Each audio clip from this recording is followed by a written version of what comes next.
Hi hello மக்களே, எல்லாருக்கும் வணக்கங்க. ஸோ நம்ம மணிப்பூரை சேர்ந்த லிக்கி பிரியா கங்குஜம் ஒரு சிறுமி இருக்காங்க. அவங்க கிட்டத்தட்ட 14 வயசு தான் ஆகுதான்.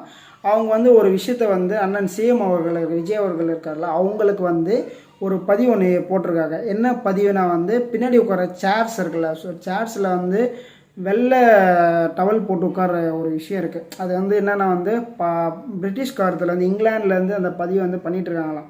ஸோ ரொம்ப காலமாக பின்னாடி பெரிய பெரிய ஆஃபீஸர்ஸு, பெரிய பெரிய இவங்க இருப்பாங்களா, கலெக்டர் சம்திங், யாரெல்லாம் பெரிய ஆளுங்களாம் இருக்காங்களோ, மினிஸ்டர்ஸ், இவங்கெல்லாம் எல்லாமே பின்னாடி இந்த டவல் மாதிரி ஒன்று போட்டு உட்காருவாங்களாம். அது என்ன விஷயம்னா ஆக்சுவலி அவங்க பண்ணது ரொம்ப தூரத்தில் நடந்து வருது, இல்லை குதிரையில் வருது, இந்த மாதிரி ரொம்ப கஷ்டப்பட்டு ட்ராவல் பண்ணிட்டு வந்திருப்பாங்க. அவங்க ட்ராவல் பண்ணுறவங்களுக்கு பின்னாடி ரொம்ப ஸ்வெட்டிங்காக இருக்கும், ஓகேங்களா. ஸோ பின்னாடி வெயிலில் வரும்போது ஸ்வெட்டிங்காக இருக்கிறதுல பின்னாடி டவல் போட்டால் அந்த டவலில் இருக்கிற வேர்வையிலேருந்து அது அப்சர்வ் பண்ணிக்கும். அதனால தான் அந்த பழக்கத்தையே கொண்டு வந்தாங்க.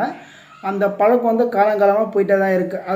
அது அப்படியே எப்போ நான் சொல்கிற பிரிட்டிஷ் காலத்துலேருந்து பண்ணிகிட்டு இருக்காங்கன்னா ரொம்ப காலங்கள் முன்னாடி அப்படி இது வரைக்குமே அப்படியே தான் போயிட்டே இருக்குது. அதை அந்த சிறுமின்றவங்க தடை செய்யுங்க, நீங்கள் விஜய் சார் தமிழ்நாடு சிஎம்மாக இருக்கீங்க, ஸோ இதை கொஞ்சம் மாற்றுங்கிற மாதிரி ஒரு சின்ன ரிக்வஸ்ட் வச்சாங்க. அந்த ரிக்வஸ்ட் சிஎம் அவர்கள் பர்ஃபெக்டாக பண்ணியிருக்காரு.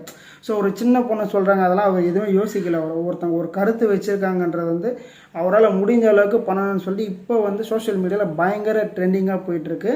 உண்மையிலே இது உண்மையிலே அண்ணனுக்கு பாராட்டக்கூடிய ஒரு விஷயந்தான். ஸோ ஏன்னா இப்போ நார்மலாக ஒருத்தங்க சொன்னாலே ஒருத்தங்க கேட்க மாட்டாங்கல்ல, சின்ன பையன் நீனா சொல்கிற நான் என்ன கேட்கறது மாதிரி நிறைய பேர் பண்ணுறாங்க. அதில் அண்ணன் இது ஏற்றுட்டு இதே மாதிரி தான் இது வரைக்குமே இருக்கார். ஸோ இது ஏன்னா ஒயிட் ஏன் போகிறாங்கன்னு சொல்லி சில பேர் டவுட் வரும். பிளாக் ஹீட் உங்களுக்கே தெரியும். அதனால் ஆல்ரெடி நம்ம பாடி ரொம்ப ஸ்வெட்டிங்காக ட்ராவல் பண்ணுறோம், ஹீட்டாக இருக்கிறதால ஒயிட்ன்றதால ஈஸியாக அப்சர்வ் பண்ணோம். ஸோ நல்லா கொஞ்சம் பாடிக்கு ரிலாக்ஸாக இருக்குன்ற ஒரு காரணம்.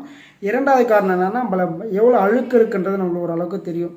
ஸோ சாயிரம் கொள்கிறோம் தலை இப்போ இதெல்லாம் பண்ணும்போது இந்த அழுக்கு தெரியும். ஸோ ஈஸியாக மாற்றுறதுக்கான ஒரு விஷயம்.